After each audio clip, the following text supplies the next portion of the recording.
A'udhu billahi minash shaitanir rajim. Bismillahir rahmanir rahim. Ladies and gentlemen, brothers and sisters, I greet you with the universal salutation of Islam. Assalamu alaikum wa rahmatullahi wa barakatuhu. For our non-Muslim audience, the meaning of this is may the peace, mercy, and blessings of Allah be upon you all. We are very privileged and honored on behalf of the IPCI to have a very distinguished speaker, Sheikh Ahmed Deedat, with us today. But we are even more so privileged to have a very dedicated Muslim, Dr. Yaqub Zaki, who has traveled all the way from Scotland to chair our meeting. And I hand you over to Dr. Zaki.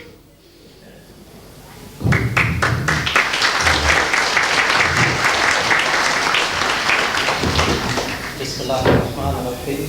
Wassalatu wassalam ala ashrafil mursalin Muhammad al-Mustafa wa ala alihi wa sahbihi wa sallam. Amma ba'd. Brothers and sisters in Islam, I welcome you in the name of the Islamic Propagation Center. And before we start the program, I would like to invite Qari Ismail Banta to do Tilawat al-Qur'an. أعوذ بالله من الشيطان الرجيم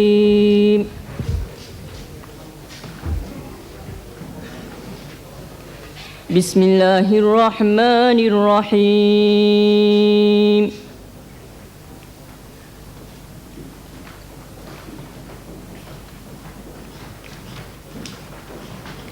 لا يستوي أصحاب النار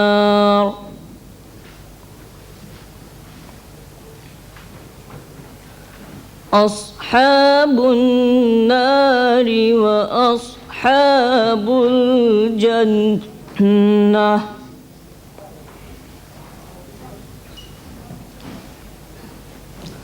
أصحاب الجنة هم الفائزون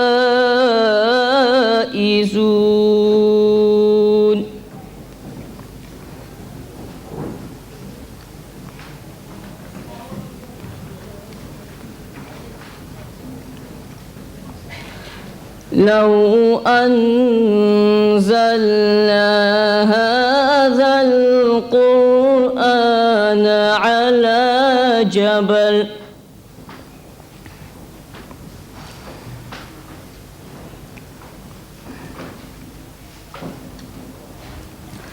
لو أنزلنا هذا القرآن على جبل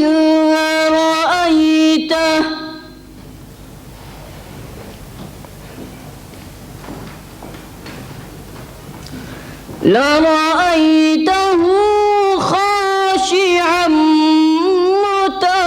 متصدعا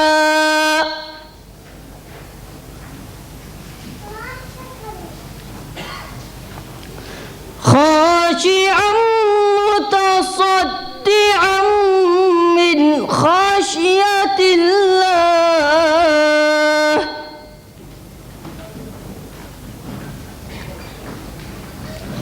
وتلك الأمثال نضربها للناس لعلهم يتفكرون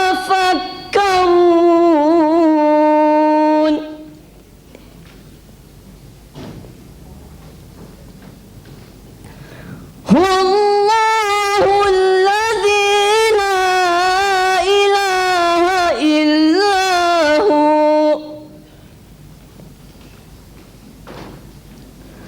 عالم الغيب والشهادة هو الرحمن الرحيم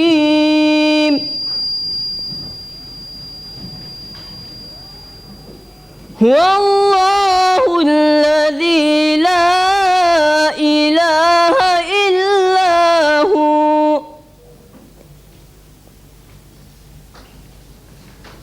الملك القدوس السلام المؤمن المهيمن المؤمن المهيمن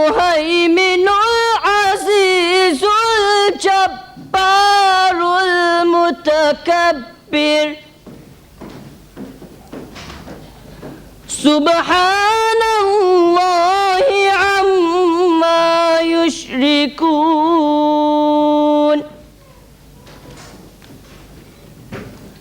والله الخالق البارئ المصور له الأسماء الحسنى يسبح له ما في السماوات والأرض وهو العزيز الحكيم صدق الله العظيم. Ahmed Deedat really needs no introduction from me. His name is a household word. His tapes are distributed throughout the whole world. His debates with leading Christian and Jewish theologians are well known. Tonight we are privileged to hear him speak on a subject that is central to every Muslim's belief. When the speaker has finished, I'll explain to you the format of the question and answer session. Mr. Deedat.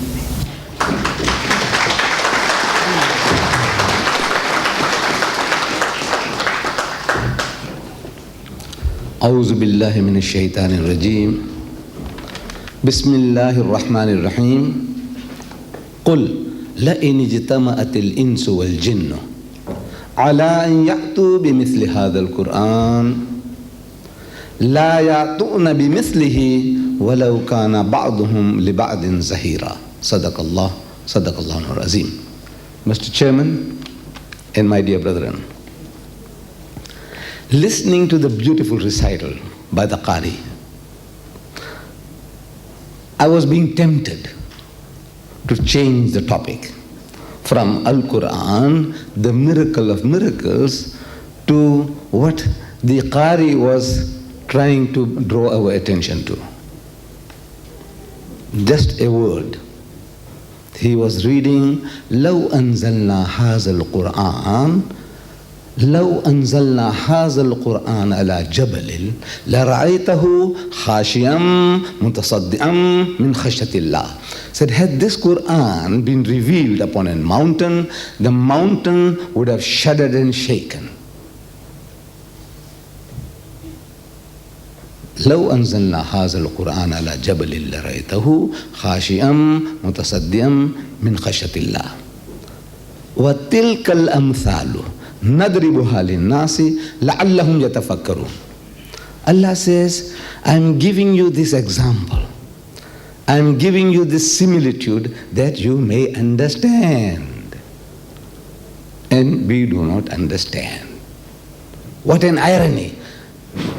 I heard Qari Abdul Samad Abdul Basit, the veritable voice from heaven, the man from Egypt. You might have heard him in his heyday. Qari Abdul Samad Abdul Basit.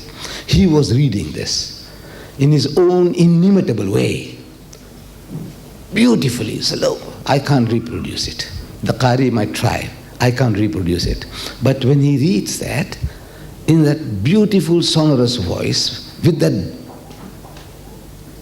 unimaginable breath control, and he reads, لو أنزلنا هذا القرآن على جبل لرأيته خاشعا من خشية الله. When he finishes that, then as if talking with you, he says, وَتِلْكَ الْأَمْثَالُ نَضْرِبُهَا لِلنَّاسِ لَعَلَّهُمْ يَتَفَكَّرُونَ. And again, he starts. And then he says, he's talking to you. He says, Allah is telling you this that you may understand. He did it 3 times. And the bulk of the people who are listening, most of us, nobody understood a word. What an irony. So I was tempted to go on in that trend, but as advertised, the topic is Al-Qur'an, the miracle of miracles. In the ayah I read to you from Surah Bani Israel. Bani Israel. Where do you find Bani Israel in the Quran?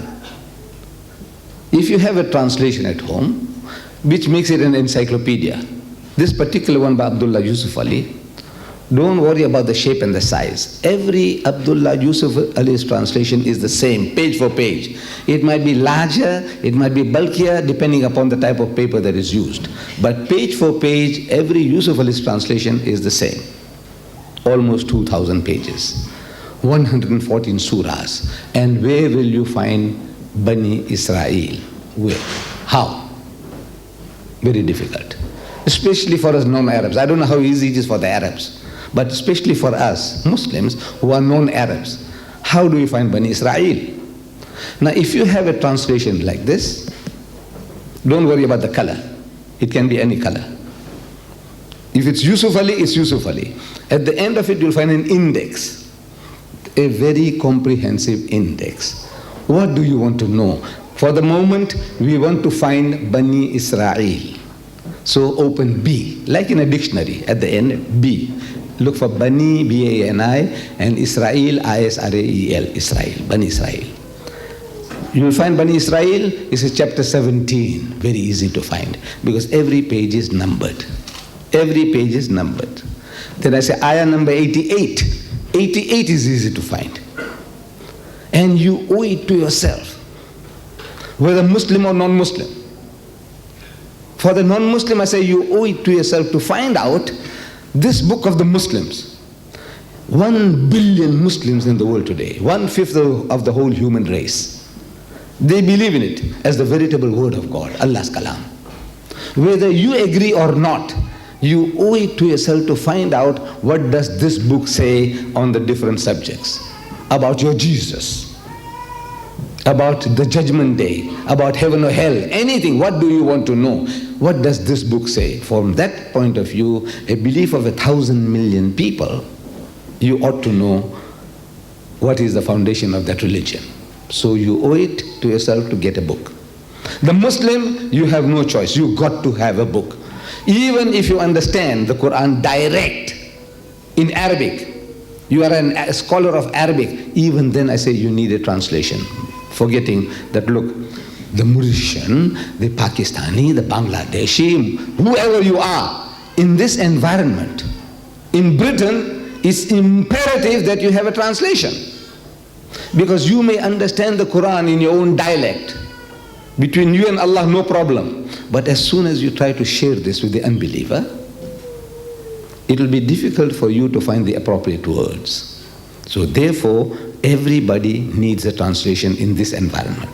And the Quran, I understand, is made available by the local IPCI, Islamic Propagation Center International. They are available, a volume of 2,000 pages for £6. Get it for yourself. Get it for every member of your family, if you can afford it, that you can sit together around a table once a week and make your son or daughter to start from the beginning. You say, my son, my child, read it and explain to your mother. My daughter, read it, explain to your mother. And around the table, the family, around the Quran, inshallah, it'll create a bond which nothing else can. I suggest to you that you get the Quran or Qurans and to give to your non-Muslim employers or employees, share it with them. Now I said, Bani Israel, chapter 17, ayah number 88, easy to find. There is another way of getting at this. The topic that we are discussing. I gave you a reference and you can check it up. But there is another way of getting at this ayah. Suppose you didn't know about Bani Israel and all that. In the Quran, under Q, look for Quran. What does the Quran say about the Quran? What does the Quran say about itself? You want to know about Muhammad. What does the Quran say about Muhammad? Big list. Everything that the Quran says about our Nabi Karim is there. What do you want to know? So you look under Q Quran and it will tell you that nobody can produce this book except Allah. Where do you find it? It will tell you 1788. Again, you can have reference through this book. Find chapter 17 verse 88. That this is Allah's Kalam. No man, no group of men or spirits can produce this book. That is what Allah challenges. Qul, our Nabi Karim sallallahu alaihi wasallam is commanded to say, tell them. لَإِنِ اجْتَمَعَتِ الْإِنسُ وَالْجِنُّ أَلَا أَنْ يَأْتُوا بِمِثْلِ هَذَا الْقُرْآنِ, that if the whole of mankind and the spirit world were to gather together to produce the like of this Quran, he said, لَا يَعْطُونَ بِمِثْلِهِ وَلَوْ كَانَ بَعْضُهُمْ لِبَعْضٍ زَهِيرًا. He said, they'll never be able to produce the like thereof, even if they backed up each other with help and support. In other words, Allah says it is impossible. Impossible for the whole of mankind and the jinns, your computerized systems, the modern jinns, involve them. See whether you can work things out to produce anything like it. You'll never be able to produce it.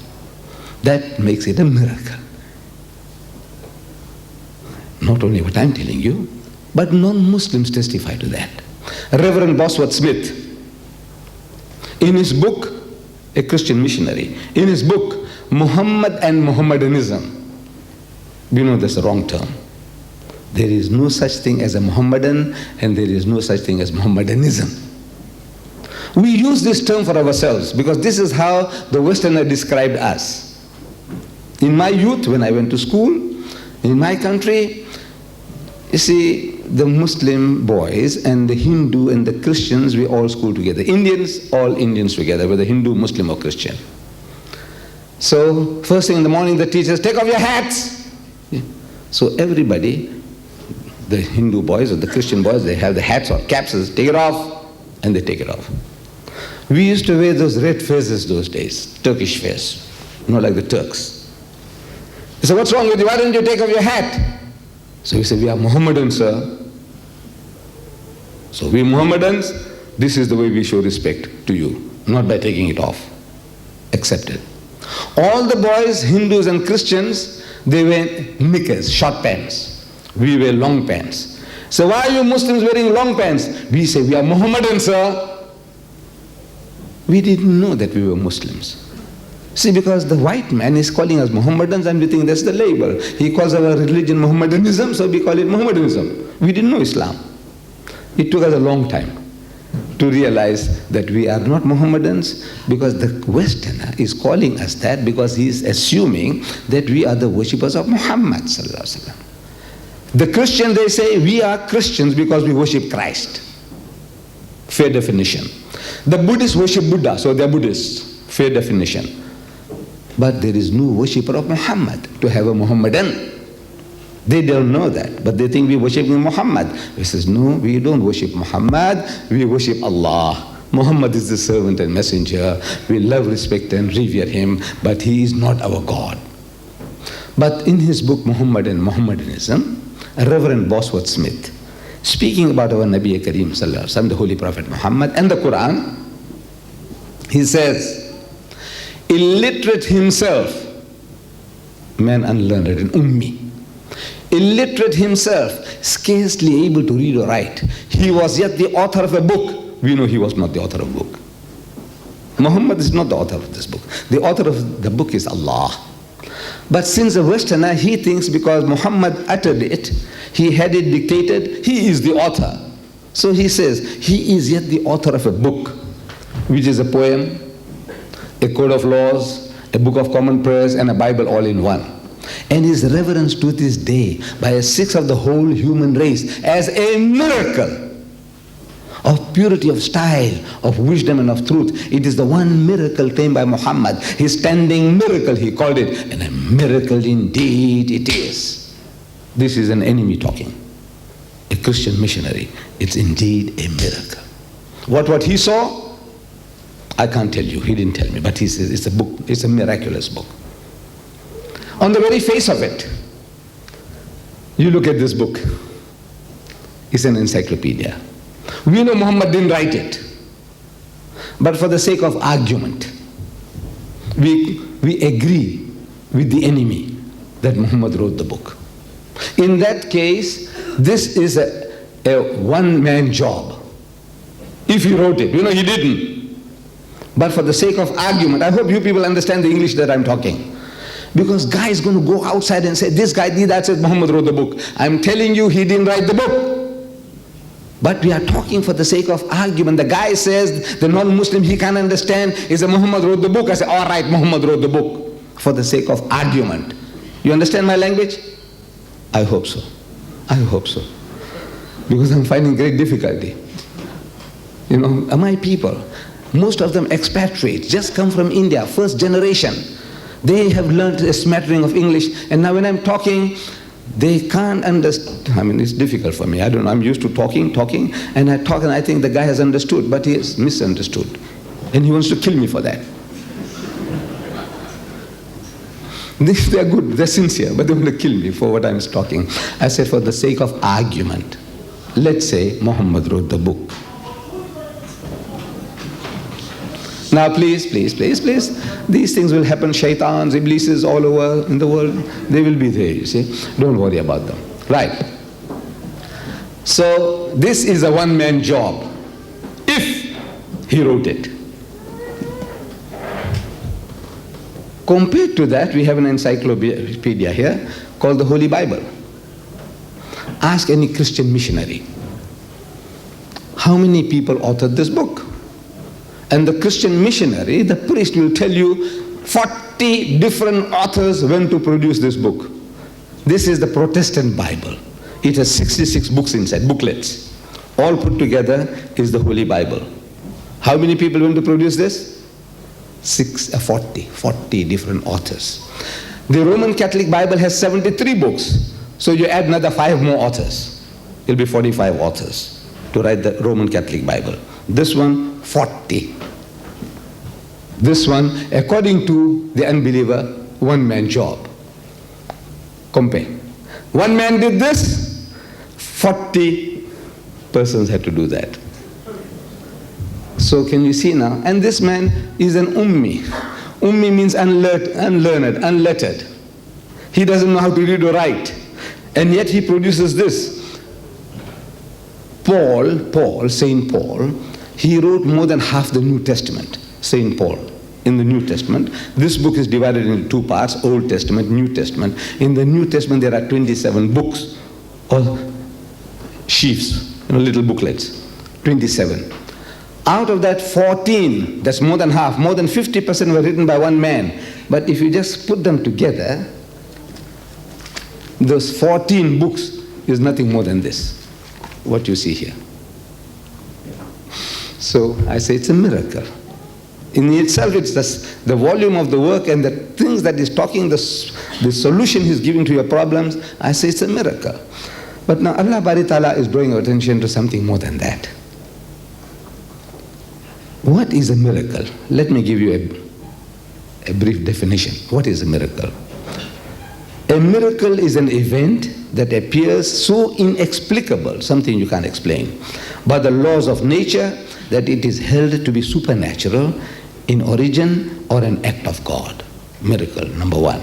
Number 2, definition. A person, thing or event that excites admiring awe. Number 3, an act beyond human power, an impossibility. Miracle. Like for example, in this heat, somebody faints. And we try to revive the person and we fail. We shout for a doctor and the doctor comes along with the stethoscope and he says he's gone. He's expired. Certified dead by the doctor. Prepare for burial. Take it away, the corpse, give it a ghusl, prepare for burial. But there comes along a man of God. He says, no man, his man is alive. He says, Ahmed, wake up! And Ahmed gets up. We would say it's a miracle. Man was certified dead and he is revived instantly. Miracle. Impossibility. But if the person was dead for 3 days and put into the mortuary in the morgue, frozen, and after 3 days somebody comes along, a man of God, and he calls the person, he says, Kum bi-iznillah, that by the command of God, wake up! And the guy comes out of the mortuary, hale and hearty. We say it's a greater miracle. Greater the impossibility, greater the miracle. But after centuries, the body has decayed, mingled with dust, and there comes along a man of God, or a trumpet is blown, and everybody gets out of the grave as they were. we say still a greater miracle. The greater the impossibility, the greater the miracle. So here is the book. Let's try and produce one like it. That's a challenge. Allah says, come on, produce one like it. And you have had 1400 years to do the job, and the world has not been able to produce one. But there are people who have good excuses. Like the British, they say we don't know Arabic. The Germans, we say we don't know Arabic. The Americans say we don't know Arabic. It's a good excuse. But I says, do you know that there are 15 million Arabs still extant in the world today? And they are not all nincompoops. They are learned people. Among them, the first book, I tried to learn Arabic as a boy, young fellow. And I went to the booksellers and I found a book called Egyptian Arabic by Spiro Bey. I thought Spiro Bey was a Muslim. Later on I found he's a Christian Arab. But the Arabic was there. I learned from that book many years ago, Wahid is one, Ithna is two, Thalasa is three, and all that. I learned it then, so many years ago, but I haven't mastered Arabic yet. But however, the first book I handled in Arabic was written by a Christian Arab. There are so many Christian Arabs. 10 million in Egypt alone, in the Lebanon, and all over the world, 15 million. Produce something like it. And the world has failed to produce. Impossibility. That you have the ability, nobody is gagging you, nobody is tying your hands. Linguistically, you know the language. Maybe better than the Muslim Arabs. But you can't produce the like of this book because it is Allah's kalam and it is a miracle. Now, mankind has a habit of asking men of God for things supernatural to believe, to make them to believe. A man of God comes along, he wants to guide mankind to the right path, to the way of God, for your benefit. But man says, no, I want to see you perform some tricks. Do something, man, that we can't do. Fly in the air like a bird, or walk on the water, or give life to the dead.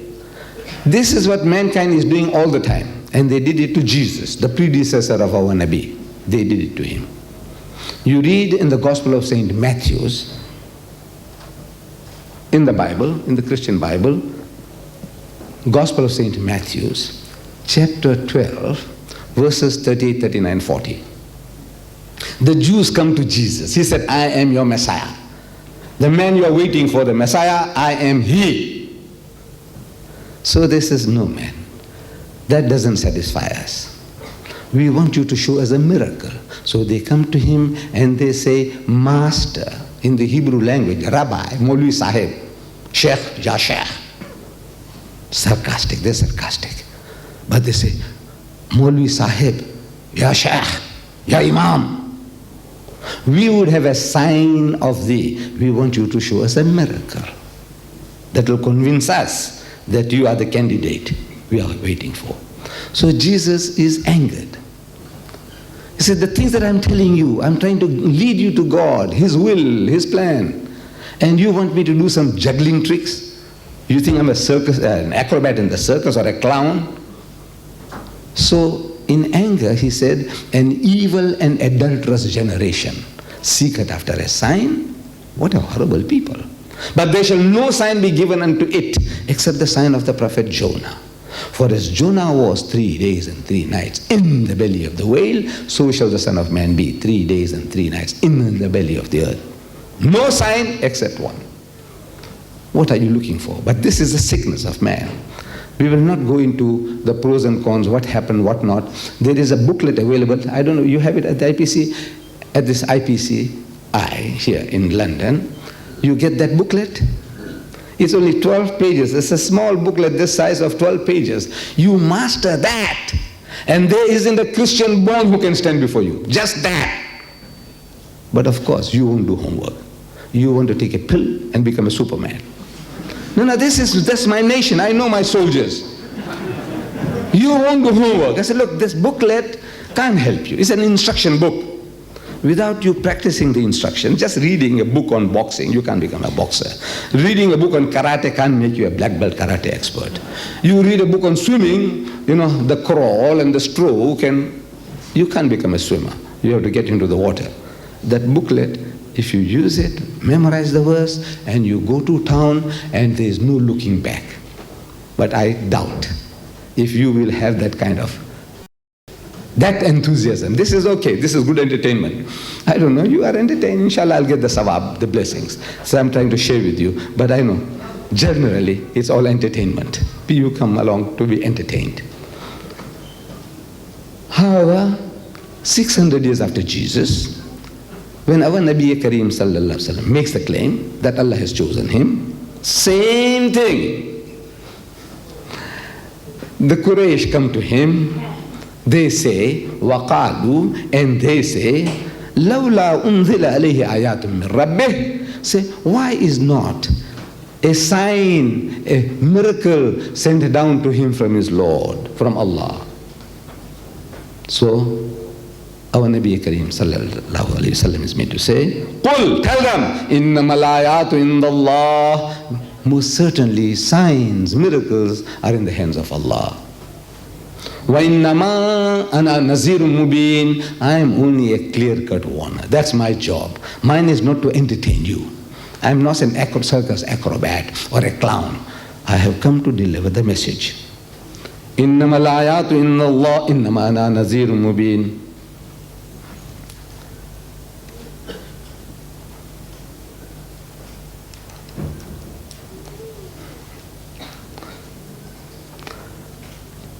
It continues. أَوَلَمْ يَكْفِهِمْ.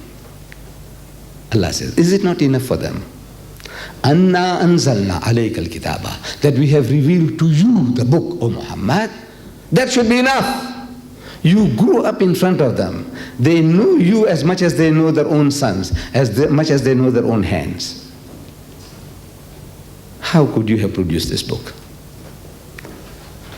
Is it not enough for them? أَنَّا أَنزَلْنَا عَلَيْكَ الْكِتَابَ يُتْلَى عَلَيْهِمْ, which you rehearse unto them. إِنَّ فِي ذَلِكَ لَرَحْمَةٌ وَذِكْرَى لِقَوْمٍ يُؤْمِنُونَ. This is drawing our attention of the mushriks, the unbeliever. Again and again, look at the book. The book itself proves itself that this is no man-made job. Look at the book. Again and again, look at the book. In other words, the miracle you're looking for is here in front of you. Reverend Bosworth Smith testifies. There are others. A.J. Arbery, a Britisher, he translated the Quran into English. It's available here. Very good English. But it has two disadvantages. That is, it has no index and it has no commentary. And I suggest to my brothers and sisters that if you ever want a translation, look for a translation which has a commentary. Without a commentary, it's too heavy. The Quran is not a storybook or a fairy tale. Once upon a time, the fox and the grape, the wolf and the lamb. It doesn't talk like that. So it's a very concentrated book. It has to be diluted for us. We are like little children, like little babes. We have to have it diluted. Commentary, tafsir, must have. Number two, it must have an index. Because without an index, again, we are lost. A Christian is asking you, what does your book say about my Lord Jesus? So where do you start paging through? No, if you had this book with the index, it tells look for J. Under J, look for Jesus. First item, a righteous prophet is a true prophet of God. Chapter 6, verse 85. Second item, his birth described in two places. Chapter 3, verses 42 onwards. Chapter 19, 23 onwards. On your fingertips. Jesus Christ is mentioned in this book of God no less than 25 times by name. Whereas the name of our holy prophet Muhammad in this book, which he is supposed to have written, occur only 5 times. Account for that. Why would a man go out of his way to speak about Jesus and his mother and enshrine in his book a chapter called Maryam, means Mary? There is no chapter in the Quran named Aisha or Khadija or Amina, his mother, or Fatima, his daughter, nothing. But there is a surah Maryam, chapter Mary. I say, account for that. And again, you can't account for it. He goes out of his way to exonerate Jesus. The Jews and the Christians, they were at loggerheads in the time of our Nabi, as they are at loggerheads now, but they have united against us. So they were at war on the subject of Jesus. The Jews said that because he has got no earthly father, he is the illegitimate child of Mary. That a Roman soldier by the name of Pandera, he raped Mary, and this offspring is the result of that rape. Astaghfirullah. This is what they say in the Talmud, the Jewish holy book, the Talmud, that he is the illegitimate child of Mary. In common language, you know what they say. The Christians say because he's got no father, his father is God. What is our position? What does the Quran say? What must we say? What stand must we take? It would suit us at that time in history to suit our Nabi and the Sahabas to curry favor with the Jews. This is what you say, 100%. 100%, we would agree with you. Because it's the easy way out. Then what the Quran makes us to do, to believe that Jesus Christ was one of the mightiest messengers of God, that Jesus Christ was born miraculously without any male intervention, to believe that he was a Messiah, translated Christ, that he gave life to the dead by God's permission, and he healed those born blind and lepers by God's permission. Now with all that load, it's harder to fight. The Christian can fight very easily. He can call our Nabi an imposter, such and such and such. You can't do that to Jesus. You can't insinuate anything about Mary. We are tied, our lips are tied. We accept what Allah tells us in the Quran. What does it say to the Jews and the Christians? It says, Qul, tell them, Ya Ahlal Kitab, O people of the book, O Jews and Christians, La taghlu fi dinikum. He says, do not go to extremes in your religion. Don't go to extremes. وَلَا تَقُولُوا عَلَى اللَّهِ إِلَّا الْحَقِّ. And don't say anything about Allah except the truth. إِنَّمَا الْمَسِيحِ, most certainly Messiah, translated Christ. Isa ibn Maryama, Jesus the son of Mary, Rasulullah, is a messenger of Allah, وَكَلِمَتُهُ, and a word proceeding from him, أَلْقَاهَا إِلَى مَرْيَمَ وَرُوحٌ مِّنْهُمْ, which he bestowed upon Mary, and a spirit proceeding from him. فَآمِنُوا بِاللَّهِ وَرُسُلِهِ. So believe in Allah and his messenger, Jesus. That there is but one God, and Jesus Christ is his messenger. This is what we Muslims are made to believe, and we accept. No arguments. However, this ayah I quoted you about the signs is in Surah Ankabut. Ankabut. Where do you find Ankabut? I said, go to the index. And the A, look for Ankabut. It'll tell you chapter 29. Once you find 29, it's a look for ayah number 48, 49, 50. You got it. And make a habit. Anybody gives you any reference, go and check up in the Quran at home. Not that you doubt the speaker. You want to prove him wrong. No. I said, look, you mentioned this, I like it. It tickled me. I want to go and verify for my own benefit. Because once you go through it again, with your own eyes, in your own mind, you read it, it becomes your property. That knowledge at the moment is entertainment. Once you go and see it in the privacy of your own home, or read it to your children, to your wife, to your daughter, say, look, yes, this is what Anka Deedat was speaking, and I can see, look, this is what it says, and read the commentary. Once you do that, that becomes a part of your own knowledge, and you can in turn share it with others. So this is the habit, I am recommending it to you. Types and types of miracles. You see, to the man of science, suppose you want to approach a man of science, and you want to prove to him that this book is a miracle. Everything in here is a miracle. But now you have to, not just saying it is not enough. You have to prove it to him.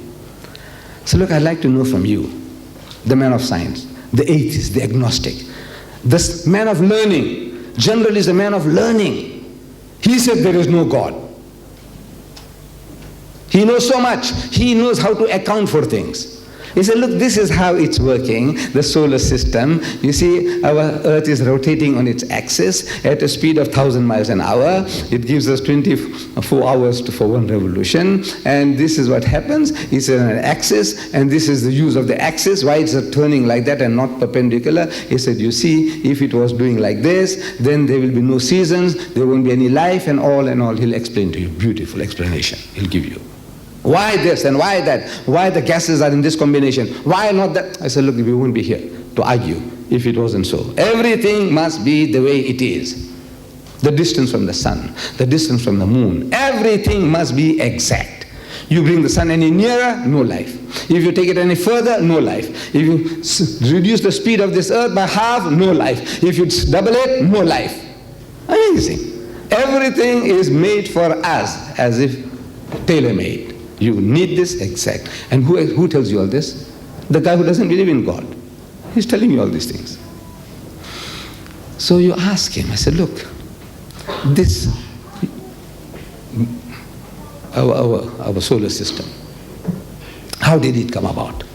Tell us. And he's ready. He's ready to share with you. That he's not a miser. This man of science, you prod him, you ask him for information, and he'll come out. He wants to tell you because it gives him joy, pleasure. So I said, you see, this universe of ours was one mass, millions of years ago. And there was a big bang. And out of that big bang, the solar system came into being. Everything started moving. And since there was no resistance in space, and it carries on, and everything carries on, and all that machine is carrying on. MashaAllah. Beautiful. I said, when did you find this out? He said, yesterday. No, really, 50 years is yesterday in the history of man. 50 years ago, he said yesterday, just now. And it's a fact. 50 years is yesterday in the history of man. And an illiterate man in the desert, 1,400 years ago, who had no telescopes and no mathematical, he couldn't work out anything in mathematics, nothing. In the desert, no libraries, no learned people. Nobody in the world knew at that time. At that time in the history of mankind, this man says,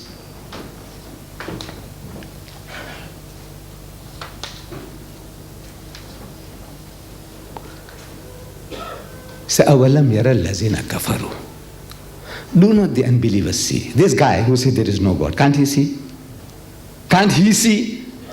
As if Allah is saying that, look, if the Bedouin in the desert, if he didn't grasp my presence, I can understand. This barbarian, this cannibal in the Congo, if he can't understand, I can understand. I can sympathize with him. But you, with all your learning, how can you not see him?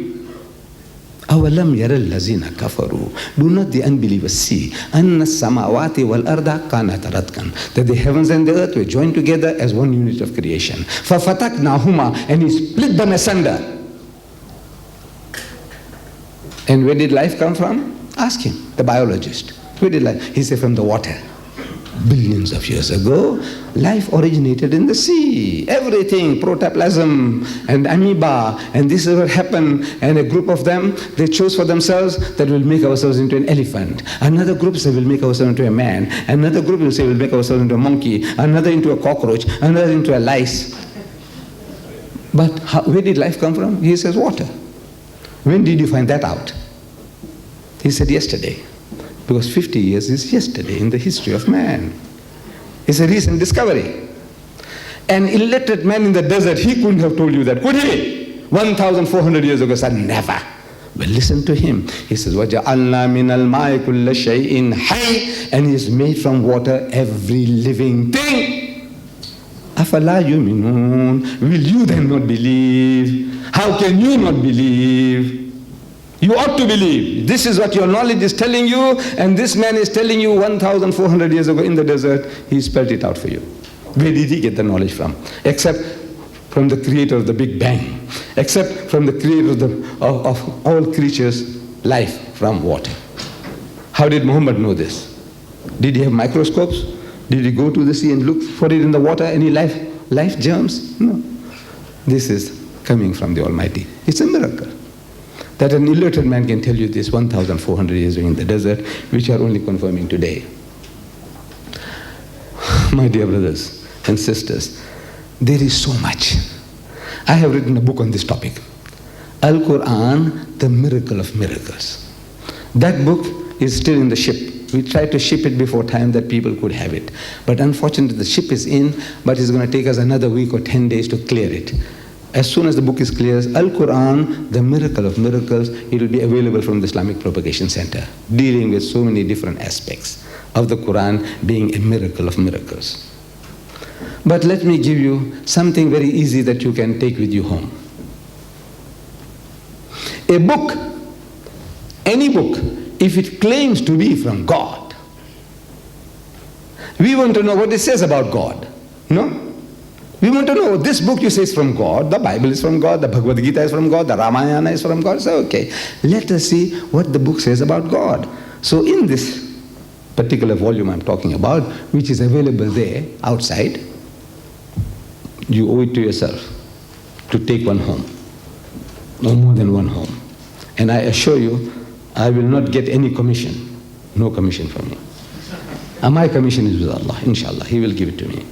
I'll just give you a few of the subjects, the topics that this book speaks about God. If a book comes from God, I want to know what it says about God. Fair? Let's see what He says about Himself. So we open the book, and the G, look for G, 144 references. If I just start reading that alone, I don't want to waste your time. Just to give you a few. First item, God. He is your cherisher, Lord, sustainer, evolver. Chapter 1, ayah number 2. He is your guardian, Lord. He is as a guardian on a watchtower. He is your protector. He sets guardians over man. He is the helper, help of God, how to be celebrated, and on and on. He is the Lord of all bounties, Lord of bounties. His bounty is open to all. He is most bountiful. He is merciful. He is most kind. He is full of loving kindness. He is beneficent. His love bestowed on the righteous. He is forgiving. He guides. His favors. He is the orphan's shelter. He is the wanderer's guide. He satisfies your needs. God present everywhere. He gives you life. He gives life and death. He takes the souls of men. To Him go back all questions for decision. In the final, He is the arbitrator. What He tells you is right, what is wrong. If He tell you this is black, it's black. If He tell you it's white. His unity, that is one and only, so many references. He's one, not one in a Trinity. Not one of two. He's got no begotten sons. He's got no consort, no daughters, no partners. He's wise, and on and on and on. Wallah, 144 references. We know Allah. How do we know Him? Through His attributes, His qualities. In the ayah that the Qari read, He gave His attributes. Wallahu alladhi la ilaha illahu. He is Allah, besides whom there is no God. Al-Malik, the King. Al-Quddus, the Holy One. As-Salam, the source of peace and perfection. And on and on and on. And Allah gives us 99 attributes whereby we might know Him. He is just. He is merciful. He is loving. He is bountiful. He is compassionate. He is omnipotent. He is omniscient, and on and on and on. 99 attributes. With the pendant, a necklace of 99 attributes. With the main pendant, Allah, a proper noun, Allah. Where did this man get it? He says he was inspired by God. And he doesn't give you like in a dictionary. It's interspersed throughout the Quran. The jewels, the pearls are all interspersed. Most beautifully done. You're not aware that somebody is going out to contrive a list. This man of God, he gave us 99 attributes. You clever man, you professor of language, I would like to know how many can you guess, concoct? Come on, try. How many? You know the cleverest of us can't do more than a dozen. Try the clever guys that you know. doctors, lawyers, professors. He said, come on now, think, man, tell me. Give me some attributes of God. He said, well, he's kind, yes, he's merciful, yes, he's holy. I said, yes. And on, come on. He can't go beyond a dozen. I said, this illiterate man in the desert, he gave you 99. So the guy said, look, he's a genius. And a genius can always do 10 times better than us. Fair. That's fair. I said, well, he's accounted for it. You see, once you bring it down on his level, he said, look, he's a genius, man. We concede that Muhammad is a genius. We took off our hat to him. Finish. He doesn't have to accept it. Once he concedes, he says, look, he's a genius, man. He's better than me. 10 times cleverer than me. But I said, right, that doesn't make it a miracle. He says, no. But now I say, I show you the miracle. The miracle is that the one he kept out of the book. Amazing. Not the 99, but the one that is not there. That makes it a miracle. So how can that be? I said, you see, for 23 years, it took the Holy Prophet Muhammad 23 years to dictate this, complete. 23 years. During the course of the 23 years, he gave us 99. Which you say because he was a very clever man. But I say, you now, in the list that you are giving me, within the first half a dozen, within the first 6, you must talk about the Father in heaven. As an attribute, Father. He is our Father, the loving Father in heaven. Beautiful. It's a beautiful term, expression. The Father in heaven. Oh, our Father which art in heaven, the Lord's Prayer. Hallowed be thy name, thy kingdom come, thy will be done on earth as it is in heaven. Beautiful. But we in Islam, we eschew it. It is un-Islamic. The expressions, beautiful sentiments are good, but the Muslim will not take it because our Nabi Kareem Sallallahu Alaihi Wasallam, he didn't do it. Allah Bari Ta'ala made him to see that that word Father was not one of those attributes. Instead of Father, in Arabic is Ab. In Hebrew is Ab. Ab means Father, which is easier than the one Rabb. Rabb is harder than Ab. But he's Alhamdulillah Rabbil Alameen. Praise be to Allah. Rabb, he is the Lord, cherisher, sustainer, evolver of mankind. Rabb. No Ab. What's wrong with it? I say it's a beautiful expression. Beautiful. Then why did Muhammad choose, or Allah made him not to have the word Ab inside, when it's easier on the child than Rabb? Because this word Father, Ab, has other connotations. You might have certain misunderstandings, which the Christian is going out of his way to emphasize. He says in his catechism, the Anglican, the Methodist, the Presbyterian, the Lutheran, all of them, the Roman Catholic, they all in the catechism. You know what's catechism? The Shahada. In the book of Shahada, what were they supposed to believe? Like what we are supposed to believe. Amantu billahi wa malaikatihi wa kutubihi wa rusulihi. Like, that's catechism. Their catechism, in that they say, Jesus is the only begotten Son, begotten, not made. This is in every catechism. Their books of Shahada, they say Jesus is the only begotten Son, begotten, not made. Now that's, Allah is abhorred. What are you saying? He reacts in the Holy Quran. He cries. Our Aqidah is we can't use such terms.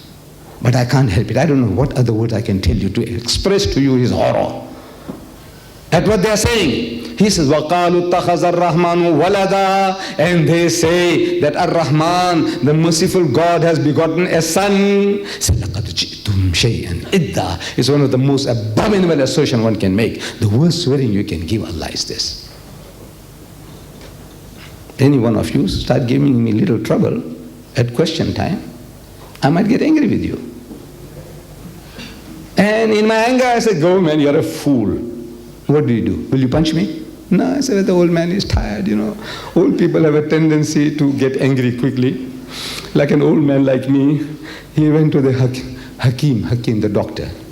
He says, Hakim Sahab, he says, I can't see very, very clearly. So the Hakim says, you see, you are old now. It's a sign of old age. You saw me putting on the specs. He says, it's a sign of old age. He says, Hakim Sahab, I can't hear properly. He says, it's a sign of old age. He says, Hakim Sahab, my bones are creaking. He said, it's a sign of old age. And the old man lost his temper and slapped him on the face. So he said, this is also a sign of old age. So I can get angry with you. You'll have to excuse me.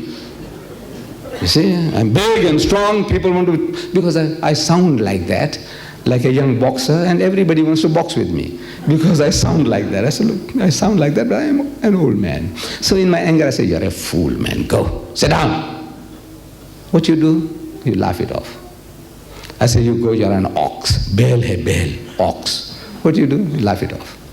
I say, go, you're a donkey. I say, you're a monkey. What do? You laugh it off. But if I said something about your mother, what do you say now? I say, uncle, I don't want to hear one more word from you. Look, all my respect for you will be gone. Actually, it's already gone. But I will... Why? You love your mother, we love our daughters, we love our sisters, we love our wives. Leave them out. Call me what you like, call me donkey, call me monkey, call me fool, call me what you like, but don't take my mother's name. Don't take my wife's name. Not my sister's, not my daughter's name. You understand? I say, yes, I understand. Allah says the worst swearing you can give him is this. He said, Takadu samawatu yatafattarna minhu. It is the skies are ready to burst. Watanshaqqa al-ardu, and the earth to split asunder. Watakhirru al-jibalu hadda, and the mountains to fall down in utter ruin. Anda'u lir-Rahmani walada. That they should say that Ar-Rahman, the merciful God, has begotten his son. If the heavens had feeling like you, if the earth has feeling and emotions like you, if the mountains are feeling and emotions like you, they all would have been shattered to pieces. Such a horrible swearing they give Allah.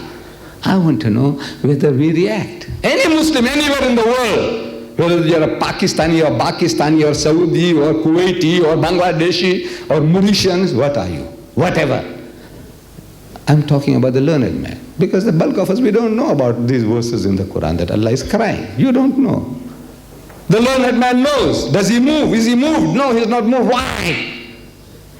It's a joke. When the Christians say, Jesus is the only begotten Son, begotten, not made, what do you do? Is that what you do when you go home now? And your mother tells you, the guy next door, he was swearing me like this. I don't want to use the words. What word he could be swearing your mother or your wife or your daughter? What do? You have a good meal. You go to sleep.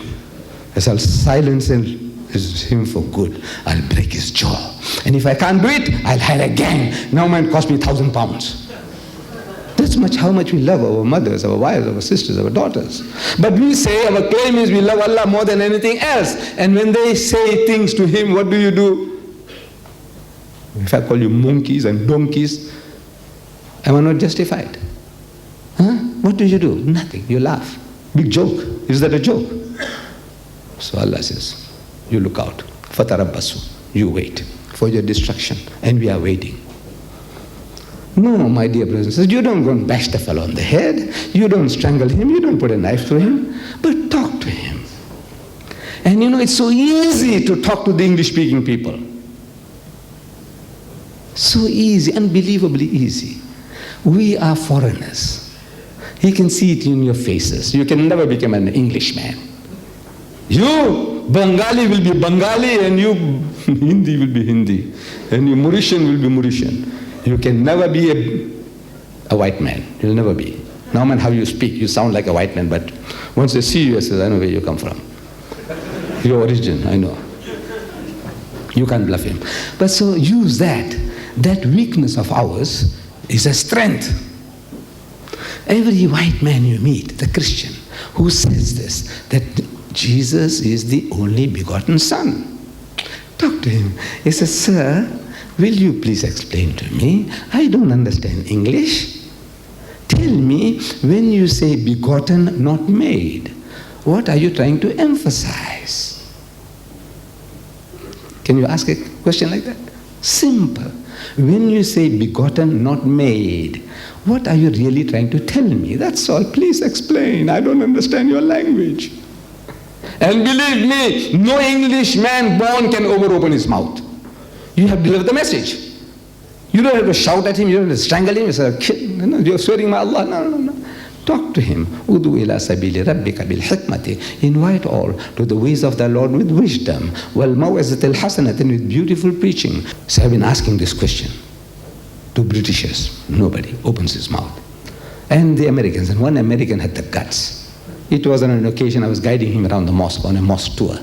And somehow we came across this topic. So I'm asking him that when you say begotten, not made, what are you trying to emphasize? What does it mean? So he said, it means sired by God. So what? He said, no, I didn't say that. I'm only telling you that what it means sired by God. Exactly. That's why Allah rewards, angered, abhors. And the way to rectify, talk. So get some of these little books of mine. So for 23 years, this word, Father, never in this book. It's a good word, but it has other connotations. He is the Father of Jesus Christ. He begot Mary. Through Mary, he begot his Son. Because begetting is an animal act. It belongs to the lower animal functions of sex. Are you attributing such a quality to God? He says, no. Then why are you saying it? Words, if they have any meaning, in every language they have meaning. What does it mean? I'd like to give you a crude example. One of you young men here, you, my son, you stand up right at the end. You, yes, you were the Qari. MashaAllah, stand up. He was the Qari, MashaAllah. My son, if I were to call you my son, you mind it? No, he doesn't mind. You think your father or mother would mind it? No. See, it's out of love and feeling. He's like a son to me. He thinks I'm like an uncle, grandfather. Okay. I call him a son. He calls me chacha, dada, nana. Okay. But if I take you for a visit to his house, maybe I know him more intimately than you think, and I take you and say, look, there's a friend of mine living here, and we'll have tea there. And we go to his house. And I'm asking, where is Yusuf, my son? That's his name, for example. Yusuf, my son. So his ma tells me, look, he's just gone to the shop, he'll come back just now. I said, okay. And Yusuf comes, and I embrace him, my son. My companion, who doesn't know our relationship, is asking me, is he really your son? I says, no. You see, this young man loves me like a father, like a grandfather. I call him a son, and he calls me Nana, Dada. Okay. But instead, if I said, yes, he is my begotten son, sit down. The meaning changes. The meaning changes. He is my begotten son. You know what I'm saying? In the ordinary street language, you know what I'm saying? That is a bastard. I'm swearing him in a beautiful way. He is my begotten son. I say, he is my only begotten son. Worse.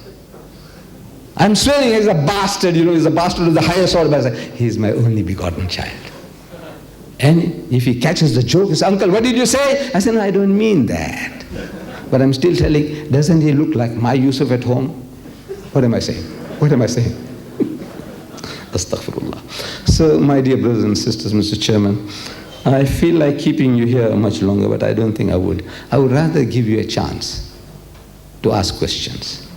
Things that you might want to know further about the Quran, or how you handle different problems when you are confronted with the unbeliever, who's arguing and debating with you. I said, you did your best, but you were not satisfied with your best. How would Uncle Deedat do such and thing? How would he answer it? Maybe I might have a better way, or maybe I'll learn from you. So with these words, I say, Mr. Chairman, and my dear brothers and sisters, Jazakallahu fi darain.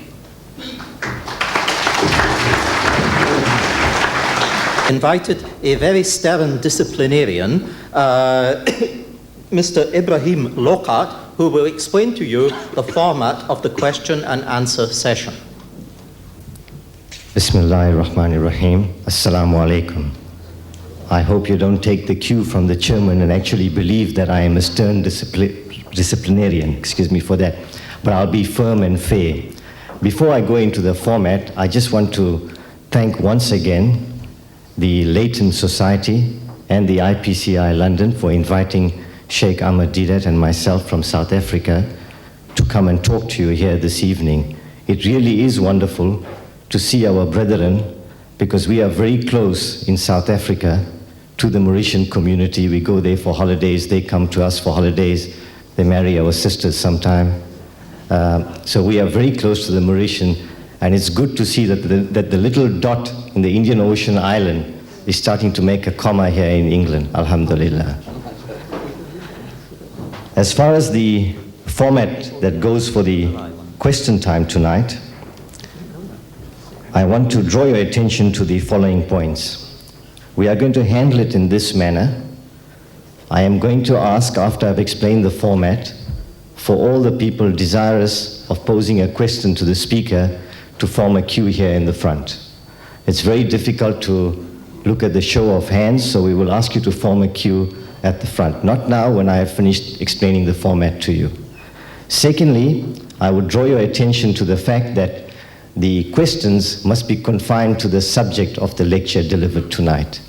I think it is only fair with an audience of this size, as the chairman pointed out. We could be here all night if we have an open agenda, so kindly confine your questions to the topic of the lecture. Thirdly, I would like to point out that I will disqualify statements. It's question time, not statements time. I'm aware that there are some of us that will try and sneak a statement in the guise of a question. Well, good luck if you get past me, but I will disqualify it because it is question time. I must also tell you that I will allow one question per questioner. If you have more than one question, it'll only be fair if I ask you to go again to the back of the queue. So it's one question at a time, please. As far as the questions are concerned, if you would give your question to me, I would like to repeat it for the audience because they may not be able to hear you. Then Sheikh Deedat will answer the question. So all questions will be put through me, please. Finally, it is a reality that not everybody will be able to get their questions answered with the sheer numbers. And it's also a reality that not every question will elicit the answer that you may hope, because you only need two people to have a difference of opinion. It only needs two people. People have different perceptions. It reminds me of a story where two people are in a prison. They say one looked out, saw the stars, the other looked out and saw the ground. Same prison, same cell, same window, both looking out, both see different points of views. We're not out here to canvass your vote tonight, to ask you to agree with everything that Brother Deedat says. So there will be variances of opinions, and that's healthy. So with that, having explained the rules through to you, I would now like to throw it open to question time. Will all those that have questions please form a queue here before we proceed? Okay, brothers, we'll be on our way in a minute. Mamu, I would like you to, the gentleman that's there, we will be cutting off there. Anybody else joining the queue, we will not take their questions after that. So will you please join the queue? Jazakallah. Assalamu alaikum, sister, your question, please. Shall I read it out? Yes? Well, what I'm interested in is the Trinitarian concept that is in the Bible, and like you said in John 3:16, God so loved the world that he gave his only begotten Son. I have been to Christian university for the last 4 years and studied Christian courses, but none of my professors was able to tell me where this concept originates in history. You have studied comparative religion. Would you be able to tell me in history where it originates? Is it a creation of Paul? Is it a creation of Paul in accordance to Rome? Or, my professors wouldn't or couldn't tell me, and I would like to know that. Okay, I will repeat the question as briefly as I can, and very briefly is the lady poses to Sheikh Deedat, where did the concept of Trinitarian emerge? Because she has not been able to find the answers from other sources. Where did the concept of Trinitarian emerge? Trinity has been in vogue with the Egyptians. It has been in vogue with the Hindus, Brahma, Vishnu, Shiva. It has been in vogue with the pagan cults. But now how did it get into Christianity? Jesus Christ, he never preached Trinity at any time.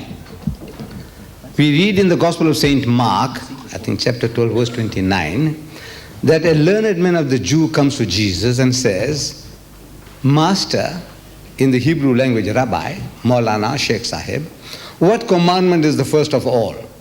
The Awwal Kalima. What is it? And Jesus answers and says unto him, in the Hebrew language, it says, Shama Israelu Adonai Eloheinu Adonai Echad, which means, hear, O Israel, the Lord our God, the Lord is one. If he had come to preach Trinity, that was the time to tell the man that for there are three that bear record in heaven, the Father, the Word, and the Holy Ghost, and these three are one. He said nothing of the kind. But the verse that I just said, that I uttered, is in the Christian Bible. In the Roman Catholic version of the Bible, it's there. In the authorized King James version of the Bible, it's there. It is in the first epistle of John, chapter 5, verse 7. First epistle of John is called 1 John 5, 7. It's there. For there are three that bear record in heaven, the Father, the Word, and the Holy Ghost, and these three are one. That is the closest approximation to what the Christians call the Holy Trinity. But if you take up any modern Bible today, any modern translation, the Revised Version, the Revised Standard Version, the American Standard Version, the New International Version, and any Bible that you take up today, this verse is thrown out as a fabrication. By the Christians, not by the Muslims. The Holy Quran tells us to tell them, وَلَا تَقُولُوا ثَلَاثًا. Don't say Trinity. إِنْتَهُ خَيْرٌ لَكُمْ. This is, stop it, it'll be better for you. إِنَّمَا اللَّهُ إِلَهُ وَاحِدٌ. For you, Allah is one Allah. He's not three in one. And now as if hearkening to that command, the Christians have thrown it out as a fabrication, because it is a fabrication. Because in the most ancient manuscripts that Christians have, this verse was not there. It entered into Christendom for the first time in the 6th century. A certain Vigilus of Thapsus, he made a marginal note on his manuscripts for his own edification or maybe for his children. But this marginal note, when they came across that manuscript, when they wanted to print it, the marginal note became a part of the text. Now they discovered that they had no right to do that. This is the fabrication, interpolation. So as such, as sincere people, they threw it out. But the doctrine they can't let go. Because if they do, automatically they are Muslims. So this is the thing that's holding them back. God the Father, God the Son, God the Holy Ghost. It was first invented in the year 325 under Constantine.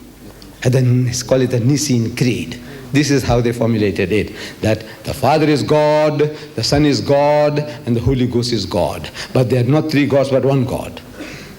The Catechism, the Nicene Creed, it continues. The Father is Almighty, the Son is Almighty, and the Holy Ghost is Almighty. But they are not three Almighties, but one Almighty. It continues. The Father is a person, the Son is a person, and the Holy Ghost is a person. But they are not three persons, but one person.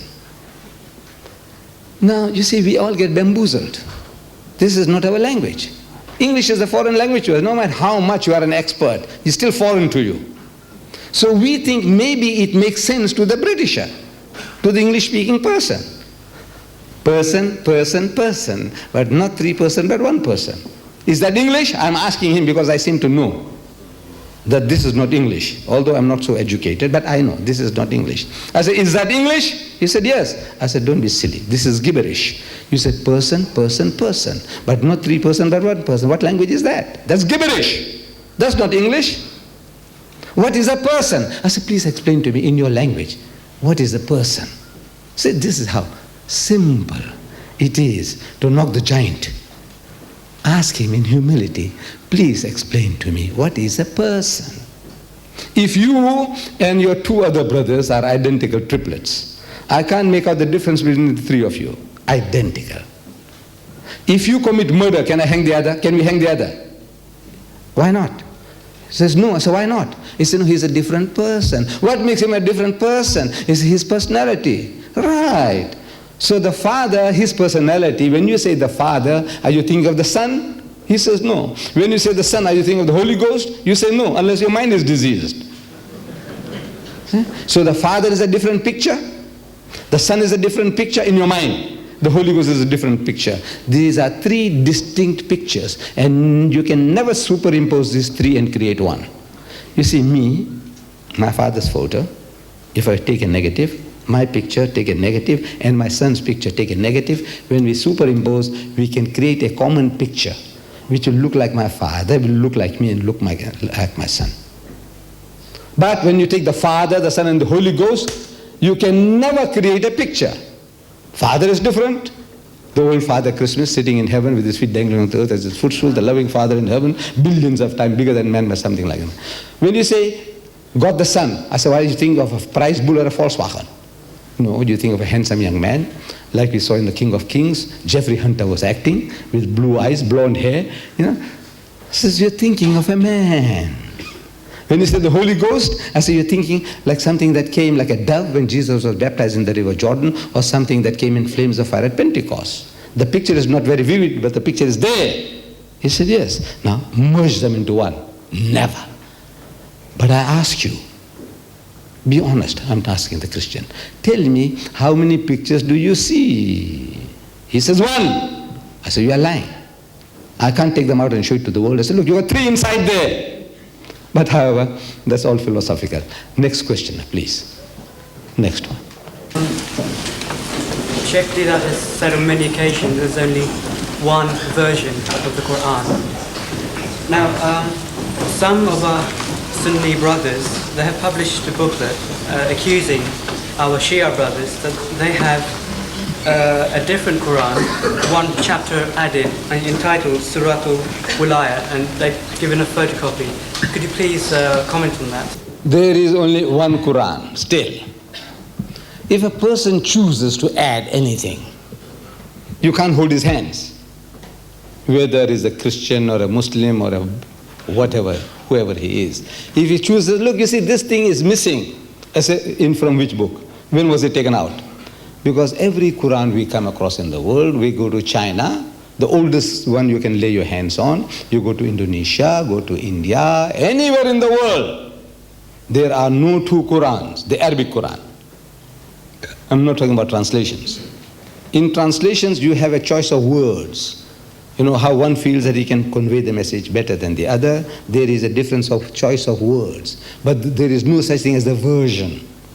If you know what a version is, the Christian version, Roman, the dual version, 7 books more than the Protestant version. That makes a version. 7 more books, these people threw it out, different version. Revised Standard Version, so many verses thrown out as a fabrication, that's a version. In the Quran, all the Qurans in the world that I know, I'm 74 now, and my father and my grandfathers, we know there is only one version of the Quran, of the Arabic Quran. If people choose to say this and that, we have a right to question them. Where did you get that from? When was it taken out and who took it out? That verse that you say, for example, was supposed to be in the Quran. Who took it out? Did Hazrat Ali take it out? Did Hazrat Umar or Osman or Abu Bakr? Who took it out? When? We want proof of that. So the thing is, there is only one Quran, the Arabic Quran, no 2 versions. Thank you. Assalamu alaikum. Thanks a lot for the lecture. The question is, which remains in my mind, is not the miracle of the Holy Quran, because you've just confirmed that, and many other thinkers and writers and even scientists have done so. But the question is on how can we convince the politicians of the superpower of G7 now, and even the politician of the Muslims country, yeah, which obviously they are not ruling according to Quranic teaching, neither do they behave according to it, yeah? So please could you reply to the answer? The only way I know is, like our Nabi Kareem sallallahu alaihi wasallam he did. What did he do? He was surrounded by the superpowers of his day, the Persian Empire, the Roman Empire. He was surrounded by mushriks of Makkah. He was surrounded by Jews. He was surrounded by Christians. He was surrounded by munafiqs, hypocrites. How did he convey the message to them? Same manner. In other words, the problem with us is, with us, when I say we as Muslims, all of us, we haven't done our job. For 1,000 years we haven't opened our mouths. We haven't spoken to the Jews or the Christians. Allah Ta'ala is addressing the Jews and the Christians in the Quran again and again. Ya Ahlal Kitab, Ya Ahlal Kitab, O people of the book, O people of the book. Ask anybody. Any learned person among the Muslims, who is Ahlul Kitab? It's the Jews and Christians. Ya Bani Israel, Ya Bani Israel, O children of Israel, O children of Israel. Who are children of Israel? You? No, he said the Jews. Now this message that Allah gave you, we are the postmen. Allah's postmen. 1/3 of the Quran is addressed to Jews and Christians. You won't deliver the message. You have done exactly the same what the Jews did. They made their religion a racial religion. We don't make it our religion racial. But somehow we are not prepared to deliver the message. You are only a postman. I am only a postman. Have you delivered that message? Answer is no. Have you delivered the message to the Muslims? I gave you an example that Allah is crying from high heaven. What these people are doing to me, what they are saying about me. Does any Muslim react? That's what I told you. Nobody reacts. You know why? Because they're not really reading it. You read, actually you rattle it off. We call it Khatmul Quran, finishing the Quran. Ask any Muslim, my people. How many khatams you did last Ramadan? He said, I did 1, my wife did 5, my mother did 10. What? Khatam. What is khatam? Finishing. I am telling that this Quran is not for finishing. This Quran is to be implemented. What you read, you understand, you go and implement it. Allah is telling you to call the Jews and the Christians. قُلْ يَا أَهْلَ الْكِتَابِ تَعَالَوْا. And I'm asking, wallah, I'm asking. I asked the learned men of Egypt. I'm asking the people in Arabia, in the Arab countries. I'm asking them, you read the Quran? He said, yes. I said, you understand the Quran? He said, of course. You're not like you Hindis. That's me, my nation. It's not like you Hindis, you rattle it off, you don't know what you read. I said, accepted. I won't go into pros and cons, what happened and how. That we have reached the stage that we can recite the Quran, Hafiz al-Quran, Qari, and we don't know a word what we are saying. How that system came about is a long story. But the fact is, you understand the Quran. He said, yes. I said, so now Allah is telling you. He's telling everybody. We are all responsible. But more especially you, because you understand. You understand what the message is. So Allah says, Ya Ahlal Kitab, Qul Ya Ahlal Kitab, say, O people of the book, La taghlu fi dinikum. He says, do not go to extremes in your religion. Did you tell them that? And the guy says, no. I'm talking about the learned man now. He says, no. So Allah is telling you. لَقَدْ كَفَرَ الَّذِينَ قَالُوا إِنَّ اللَّهَ وَالْمَسِيحُ ابْنُ مَرْيَمَ. Say, anyone who says that Jesus Christ, the Son of Mary, is God, is making kufr, is an act of blasphemy, treason against Allah. وَقَالَ الْمَسِيحُ. But Christ said, Ya Bani Israel, O children of Israel, لَعْبُدُ worship Allah, Rabbi wa Rabbukum, who is my Lord and your Lord. إِنَّهُ مَنْ يُشْرِكْ بِاللَّهِ. Whoever will associate anyone with Allah, فَقَدْ حَرَّمَ اللَّهُ الْجَنَّةِ. Allah will make Jannat haram for them. وَمَأْوَاهُ النَّارِ. And the fire of hell will be the dwelling place. وَمَا لِلظَّالِمِينَ مِنْ أَنصَارٍ. And for the wrongdoers, there will be no one to help. Did you tell them that?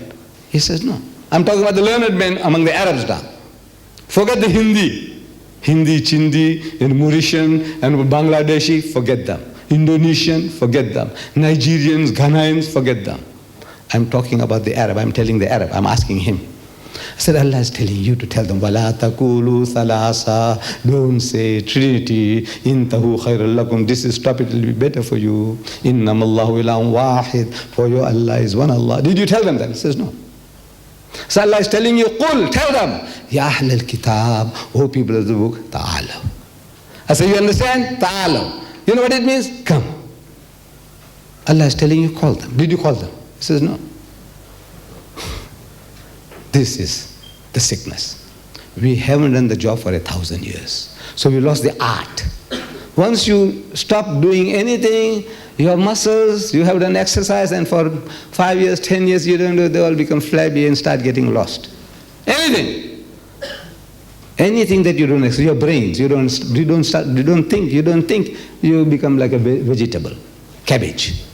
You become a piece of cabbage. This is the law of nature, law of God. You have to be always on the go, on the ball. Once you're on the ball, you remain on top. You allow yourself to get into this rut. This is the destiny.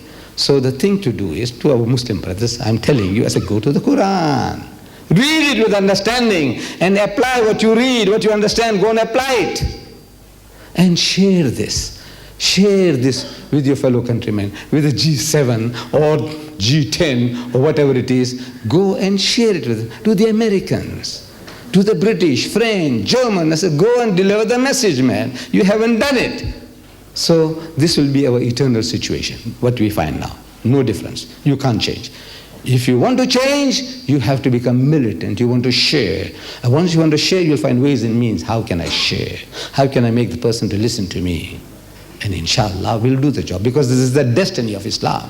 Allah says, He it is who has sent His messenger with guidance, وَدِينِ الْحَقِّ, and with the religion of truth, لِيُزْهِرَهُ عَلَى الدِّينِ كُلِّهِ, that it may prevail, overcome and supersede every other deen, every other way of life, every ideology, whether it be Hinduism, Buddhism, Christianism, Communism, Zoroastrianism, whatever ism. Allah is destined to master them all, bulldoze them all. وَلَوْ كَرِهَ الْمُشْرِكُونَ. Allah says, never mind how much the mushrik might not like it. This is the destiny of his deen. I'm asking my brothers and sisters here, do you believe in that? I want to hear from you. Do you believe in that? Yes. A little louder so the thing can be recorded, your voice. Do you believe in it? Yes. MashaAllah, MashaAllah. This is what the Arabs say. I have spoken to the Arabs, the Saudis, the Egyptians, the Kuwaitis, the Bahrainis, same response. If you say you don't, you are not a Muslim, you are a kafir. I'm not worried about you. You can go to hell, I don't care. Everybody says yes, and loudly so. I said, nah, that means you believe in it. He said, yes. I said, is that why you sit on your backside doing nothing? If you believe this, you got the laser gun, you behave like this.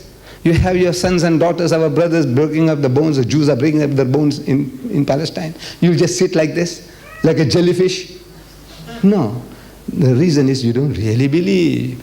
If you really believe, you'll move in that direction. So the thing is, my dear brother, my son, go to the Quran. Allow Allah to talk to you and to me and to every passerby in the street. Because Allah is speaking to you, to me, and to every passerby in the street. And we have the advantage that our Nabi Kareem sallallahu alaihi wasallam, he needed Akhi Jibreel to bring him messages. Without Jibreel, you have the message now. Direct contact with Allah's kalam. Listen to him and go and implement it. And inshallah, G7 or G14, we will be able to do the job. It's left to you. The onus is on you and me and every one of us. Yes, please.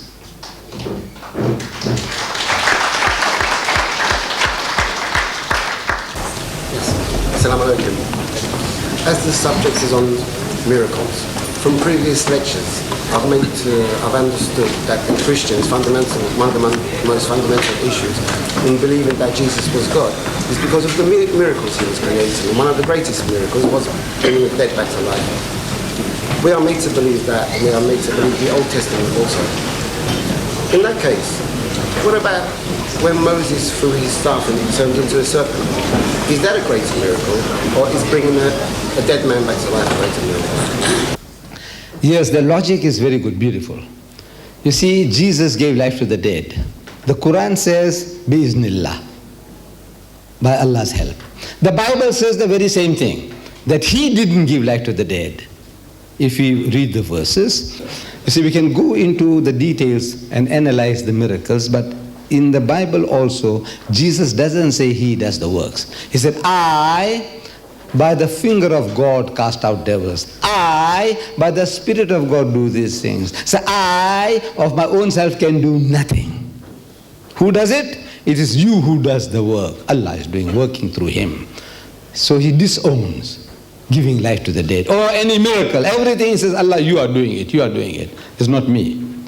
But the Christians say he gave life to the dead. They say, all right, for a moment again, we agree with him. So in that case, we say it's a great miracle. Lazarus, they say, after 3 days he was revived from the dead. Fantastic.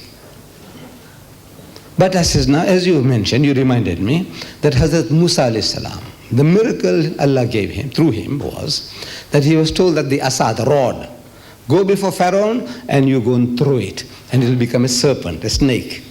And this serpent that Hazrat Musa alayhi salam, the rod, became a serpent, and it swallowed up all the little snakes of the Egyptians, which were the little magic wands. And when it was swallowed up and Musa alayhi salam picked up the rod, all those little rods, snakes had vanished. And the Egyptian magicians realized that this is not magic. Magic is a type of illusion you create. People think you did this and you did that, maybe a sleight of hand, quickness of hand, deceives the eye. All these things can happen. We don't know what the guy does. But we are marveling because we couldn't account for what he did. But the Egyptian magician, when we read the Quran, they confessed that this is not magic. Because magic would be, you are mesmerized, somebody demesmerizes you. Back again to normal, the sticks become sticks, no more snakes, and the rod becomes rod. But no, all the little sticks had vanished. Where did they go? And the rod is still the same. So giving life to the rod, which is an inanimate thing, a dead wood, it's a greater miracle. A dead piece of wood bringing, I said, a man dies, certified dead, to bring him back to life is a miracle. But it's not as astonishing as you take a piece, this pen here, my pen. If I can make this into a little snake, that will be greater if genuinely, if I can make this into a snake, and you feel it, and you can feel that, man, this is, you let it go, and somebody else picks it up and he lets it go. He says, no, this is genuine. This is a little tiny serpent. This will be greater than giving life to the dead, because this is dead, dead, dead. The rod is dead, dead, dead. And you make it animate. First, dead vegetable, the rod. The rod is a dead piece of wood, vegetable. He gives life to that and makes it into an animate object, a snake. Still greater miracle. So if this miracle is the standard by judging, then Moses would be a greater God than Jesus, if you analyze and weigh the miracles. Thank you for your understanding. Next question. In order to understand the meaning of Quran, is it necessary to learn Arabic language? There is nothing better than to understand the Quran in the language in which Allah had revealed. Translation is a translation. It can never be equal to the Arabic Quran, because this is Allah's kalam, His words. And they have meaning and a feeling which you can't produce in a translation. But we are hungry people. You are hungry, you want biryani, biryani. If you can't get biryani, what do? It's a dal and rice will do. You know, simple dal, rice, a crumb of bread and some dal will do to assuage your hunger. Same. The translation is just that. But in the meantime, if you strict yourself, no, you must learn the Arabic language before you approach the Quran, you might never come to that. Therefore, the second best is a translation. And if you understand Urdu better than any other language, you get an Urdu translation. If you understand Bengali better than any other language, get a Bengali translation. If you understand Gujarati better than any other language, get a Gujarati translation. They are all available.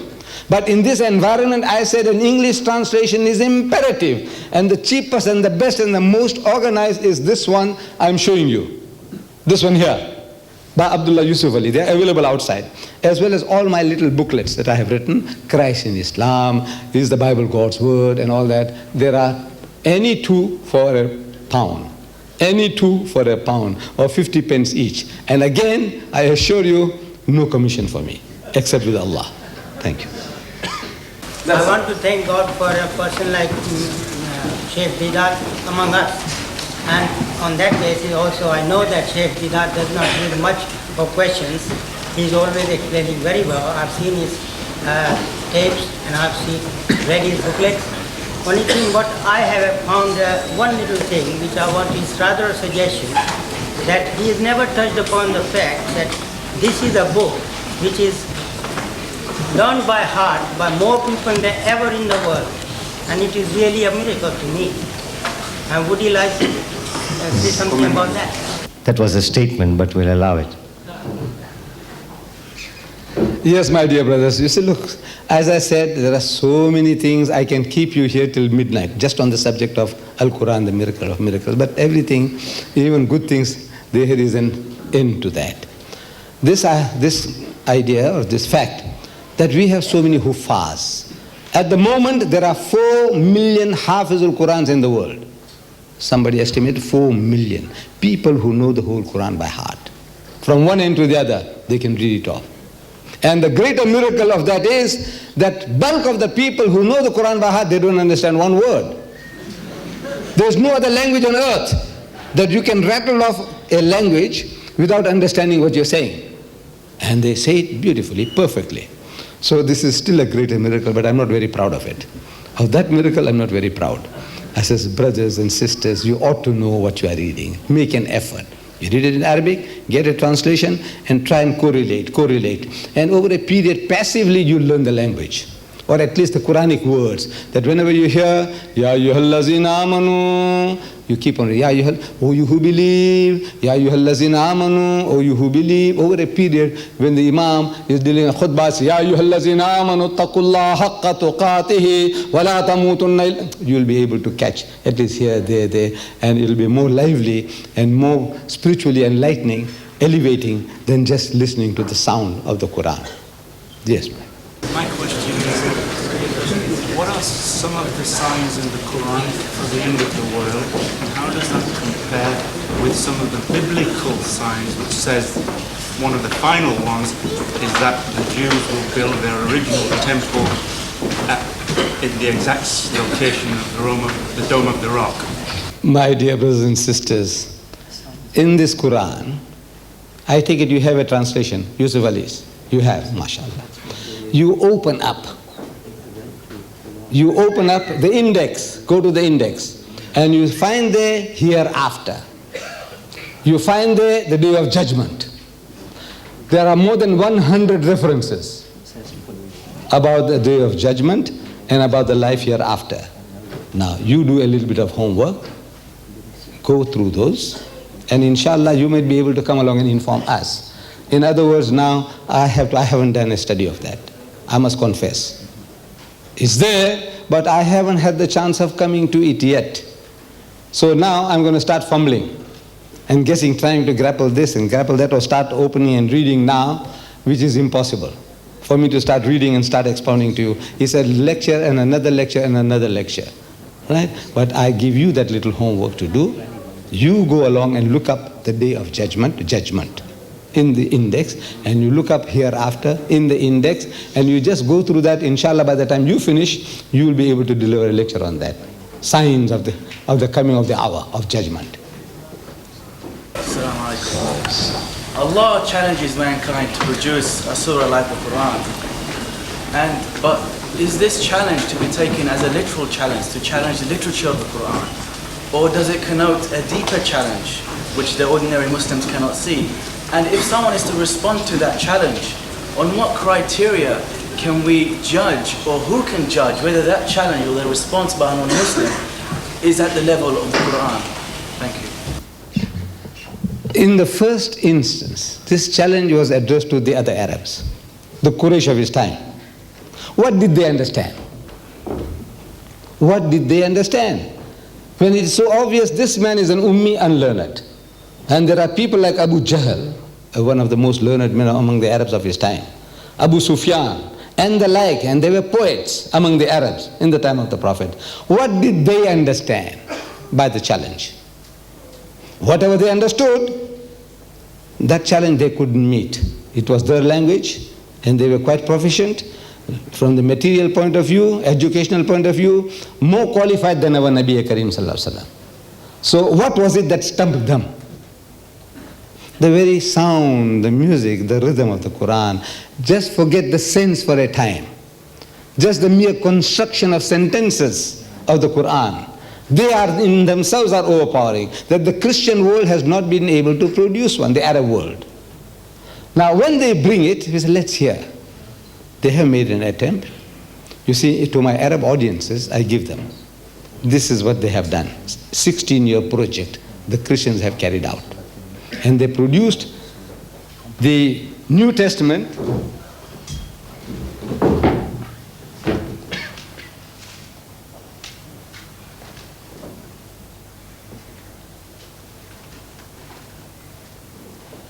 I think I left it behind in my hotel. I left it behind because I didn't imagine anybody would be asking me. I had the book there, produced by the Christians, the New Testament, according to the fasih and baligh of the Quran. And I have made Arabs to read it.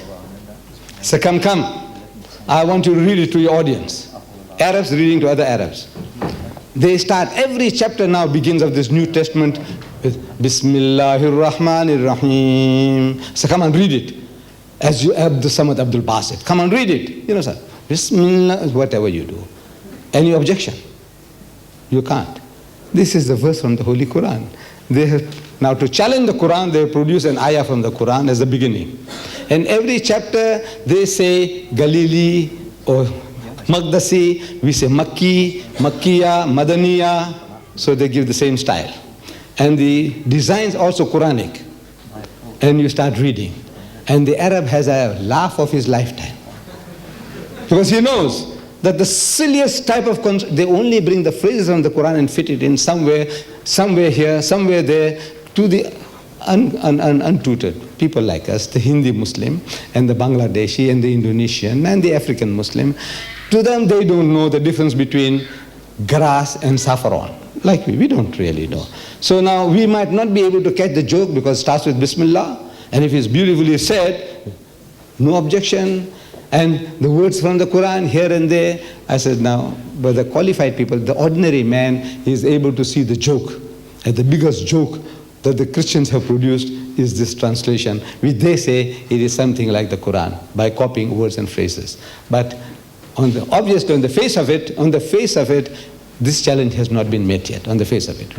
Once they produce that, then say, let's start analyzing it. And inshallah, you will be able to do that yourself. You won't need an alim to do it, you will be able to do it, inshallah. I come from a faithful family, and alhamdulillah, I do believe that Al-Qur'an, the miracle of miracle, is true. Sometimes I find difficult when questions posed at me, which is from Quran Sharif. And on a number of occasions I've been asked, I don't know the precise verses from Quran, but I believe there is one or two verses which says there are 5 things which a human being cannot tell, like when it's going to rain, when a person will die, where the food will come from, and what's the baby in a mummy's womb. Now, with the contrasting remarks or contrasting results from research and so things, there are answers sometimes contradictory, which appears contradictory. How do I respond to those? My dear brother, there is one advantage we have with this translation. I have found again and again. Somebody poses a problem for you. That the Quranic ayah, such and such, he gives you a translation. And which according to our understanding, we can't seem to get it reconciled, according to our limited understanding. You have a problem for yourself now. What you do, you go to Yusuf Ali's translation, and invariably you find the man is explaining it to you, as if he knew beforehand that this will be the sickness of the man in the 1990s and in the 20th century, as if he knew beforehand. This is I have discovered so far. What our problem? Something like what you're talking now. Open the book. Open the verse. Like suppose you give me reference, I would have done this exercise now, while you are seated. Yes, let's see now what it says. Look at the commentary. His commentary is most comprehensive commentary and most modern according to our thinking, and he seems to answer. The rest is, you go to the scholars. I'm not a scholar. I am an expert in the field of comparative religion. In that field, I think, I am a master.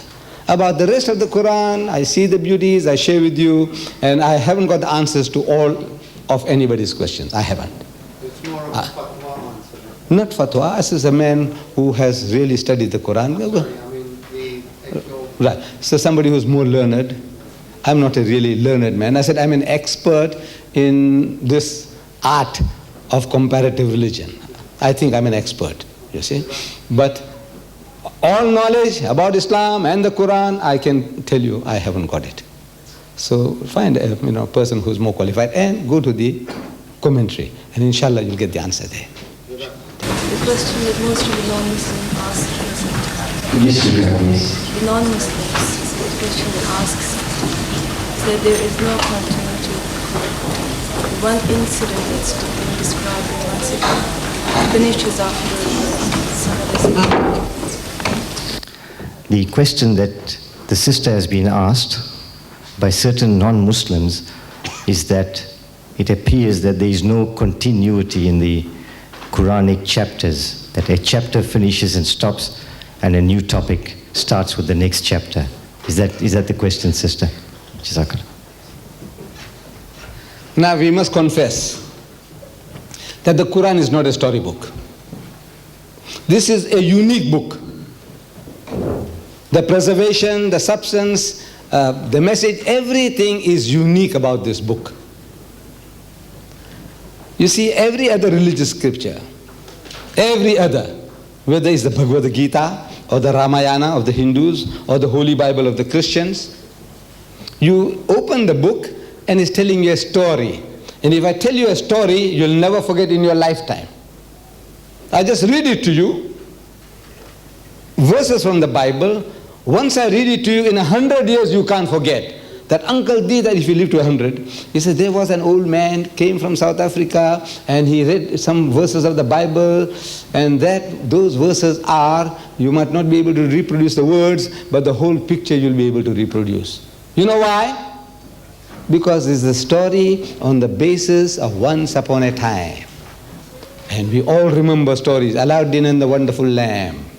You remember about Sinbad the Sailor. You remember about Ali Baba and the 40 Thieves. You can't forget them. Once the story is told and you visualize the pictures, the scenes, they remain with you for a lifetime.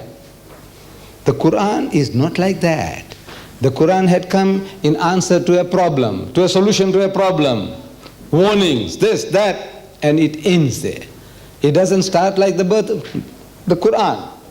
In the whole Quran, you do not find the name of our Nabi's father. You will not find his mother's name. You will not find the name of his wife. You will not find the name of his dear daughter Fatima. Am I right? You will not find Abu Bakr here. You will not find Umar there. You will not find Osman. You won't find Ali. Isn't it amazing?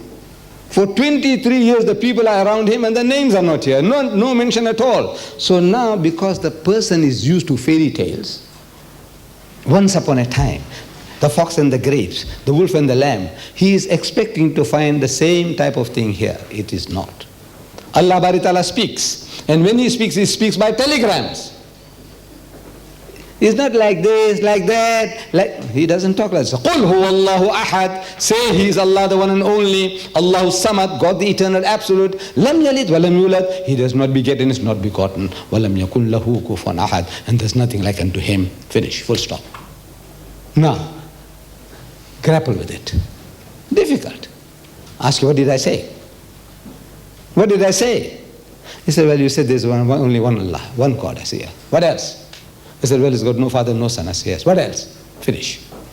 Why? This is not a storybook. You read the Bible or any other book. I said, look, I give you an example. While Genesis chapter 38, while Judah, the father of the Jewish race, was going to Timnat to share his sheep. You don't have to remember the names. He sees a woman sitting by the roadside. Let me read. Is there any Christian who would like to read it? Some Christians, rather they read it because they think I might be shooting. I said, now look, let me read it for you. I might be thumb sucking from somewhere. I said, no, let me read it for you. And I like to, I don't know, right, let me read it for you. I'll try. Genesis chapter 38. I'm starting from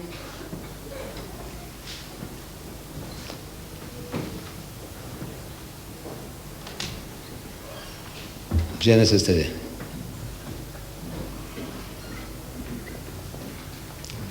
Genesis chapter 38. Right. When Judah saw her, he thought her to be an harlot. You know what it means? A prostitute, a whore. He thought that she was a harlot because she had covered her face. And he turned unto her by the way, by the roadside, and said, Go to, I pray thee, let me come in unto thee. I'm reading the Holy Bible. Don't take objection. I'm reading the Holy Bible to you. Allow me to come in unto you. And she said, What wilt thou give me, that thou mayest come in unto me? And he said, I will send thee a kid from the flock, a goat kid, for doing me the favor. I'll send you a kid from the flock. And she said, Wilt thou give me a pledge, a guarantee? Suppose you have a good time, jolly good time, and you go away and you don't send it. I want a guarantee, pledge, that till thou send it. And he said, the father-in-law telling his daughter-in-law, What pledge shall I give thee? What guarantee do you want? And she said, Thy signet, your ring, and your bracelet. The old people those days used to wear bangles. And your bracelet and your staff, the danda, the rod of Moses, which is in thine hand. And he gave it to her. And came in unto her, and she conceived by him. And she arose and went away, and laid her by her veil from her, and put on the garment of her widowhood, and so on.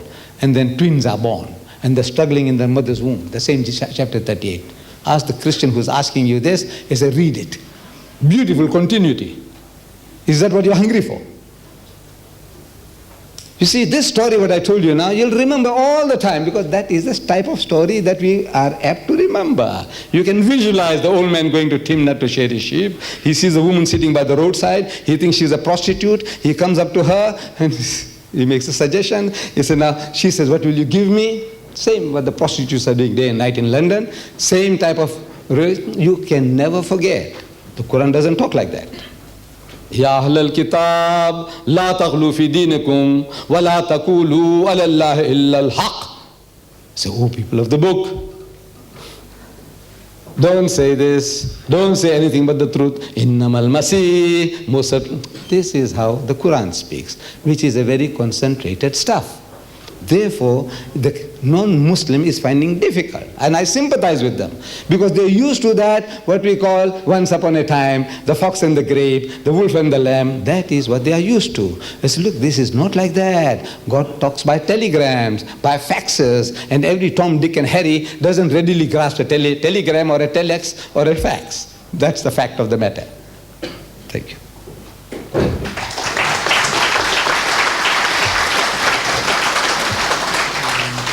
Jazakallah.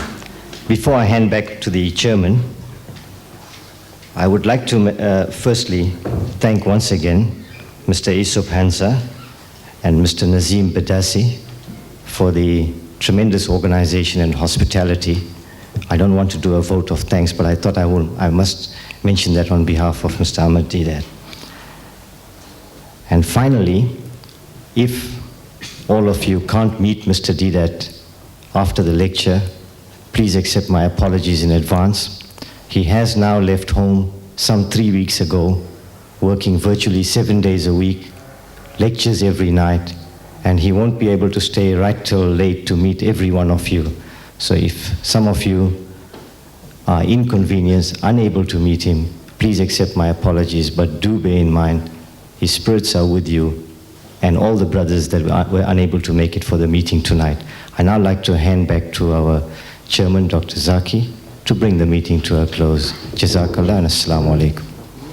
It's every chairman's duty to bring a meeting to a close sometime, and that falls to my sad lot tonight. I estimate we have 2,000 people here tonight, over 2,000. Does anybody in this hall know how Allama Yusuf Ali died? If so, don't be bashful, put your hand up, and I would like to hear what you have to say. Does anyone know when he died or how he died? Is there no one?